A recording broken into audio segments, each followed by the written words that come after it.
তুমি র্যাপিডো বুক করবে অ্যান্ড পাড়া দিয়ে র্যাপিডোওয়ালার সাথে যাবে, পাড়ার কেউ তোমার দিকে হা করে তাকিয়ে থাকবে না? এটা কি কখনো হতে পারে? না, এটা কোনো দিনও সম্ভব না। তাকাতে তো হবেই। এটা শুধু আমার সাথেই না, আমার মতো যারা কাজে যায় র্যাপিডো করে এদিক ওদিক, সবার সাথেই এই ঘটনাটা ঘটে।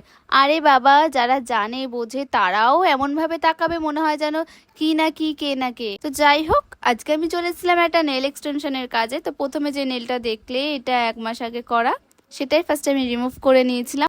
আজকের কাজটা ছিল আমার শাইনিদির সাথে এর আগেও আমি 1-2 বার কাজ করেছি। আজকে এটা নিয়ে 4th টাইম আসা। তো আগে যে নেলসটা করেছিল ওটা 1 মাস আগে করা হয়েছিল। আজকে যে নেলের শেপ প্লাস কালার দুটোই শাইনিদি চুজ করেছিল, তো দুটোই বলবো কেমন লাগে। শাইনিদি ভেবেছিল রিং ফিঙ্গারেও একটা ডিজাইন করবে, বাট ডিজাইনটা আর করেনি। এইটুকুনি ফিনিশিং এর পরে শাইনিদি বলছে ব্যাস এইটুকুনি কি রেখে দাও, আর ডিজাইনের দরকার নেই। এটাই হচ্ছে যে ফাইনাল ওয়ার্ক। কিরকম লাগলো অবশ্যই একটা কমেন্টে জানিও। আজকের বেশি কিছু ক্লিপ আমি নিতে পারিনি, তাই তোমাদের সাথে শেয়ারও করতে পারিনি। আর তোমরা যারা যারা চাইছো আমার থেকে সার্ভিস নিতে, অবশ্যই তোমরা স্ক্রিনে দেওয়া নাম্বারে কন্ট্যাক্ট করে নিতে পারো। হোম সার্ভিস অ্যাভেলেবেল রয়েছে।